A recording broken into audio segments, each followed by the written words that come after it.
right, hey guys.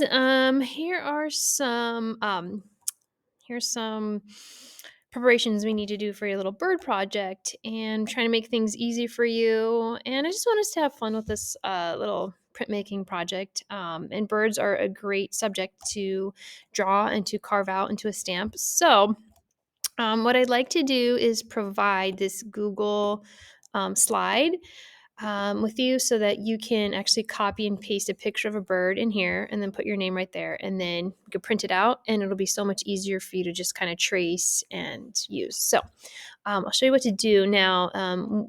If My recommendation to you to get a beautiful picture of a bird, let's use our lovely website, pexels.com. And, my brother loved his parrot. He actually had a blue and gold macaw, and so you could literally just look up a bird, and you'll get plenty of awesome pictures. But let's go for parrot because my brother was like the bird guy in our family. So you can take a look at pictures until you see one that you really, really like. And now you do not have to use an entire picture.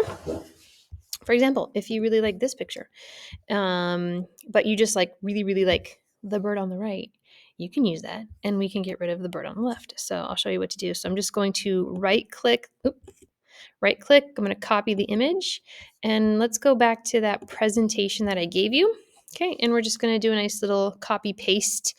Command V should work just fine. Very good. All right, now, if I really want to, I can just size this down and just try to get it to fit into that box. It doesn't have to be perfect, but just fill it up in as much as you can. We have a little extra border at the bottom, and that's fine. Okay, so if you want to do that, that's fine. But this is a very small print we're making. Remember, it's just this big. It's like not even as big as my hand, just about the size of my palm. So I want to make sure to fill this with as much bird as I can, because I don't want to have to try and carve out a little teeny tiny bird. So that's why I want you to try and fill the space as much as possible. And then again, let's see, let's go back to the original size of the picture. Oops, here we go. Let's paste that picture back in. Okay, so if you just want one bird, that's totally fine. What you do, come up to the crop tool, and let's just crop that good old bird right out of there. All right, now if I go to fill up this box, always drag from the corners, by the way.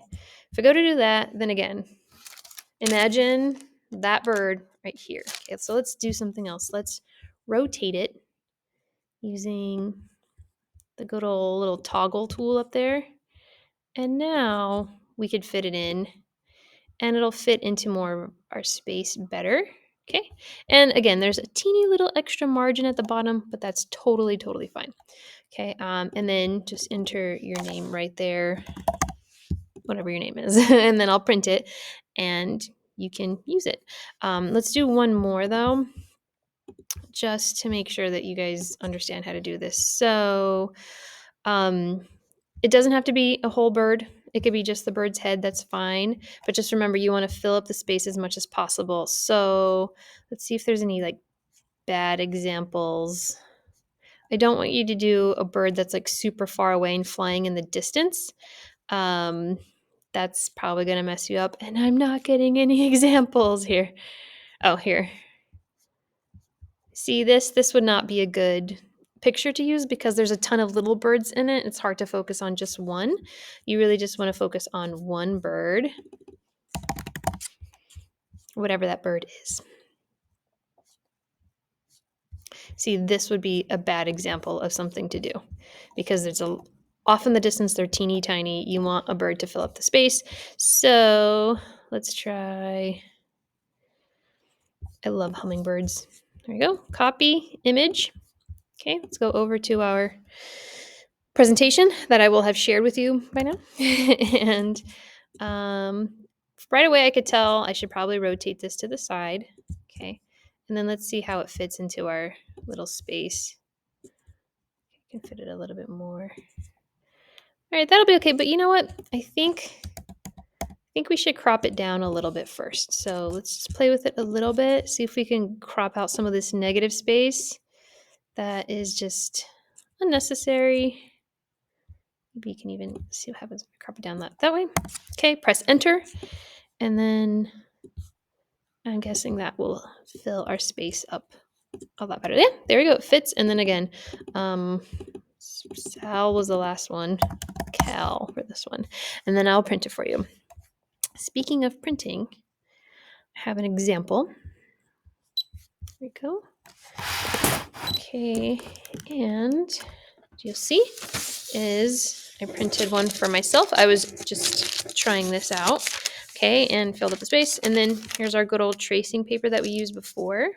And what we can do is just lay it over that and then grab a pencil and I can lightly trace the bird. And I can also trace a lot of the details that I'm going to want when I do this. So definitely, not just doing a plain outline of the bird. We want some texture of the feathers and stuff. I love the little post it's sitting on or standing on. So getting um, some details like that will be really, really good. And don't have to worry about the background too much. If you want to add a background, that's fine. But I'm really focused on the bird and making sure that you get some texture, which we'll talk more about in class and show you examples. But that's pretty much it.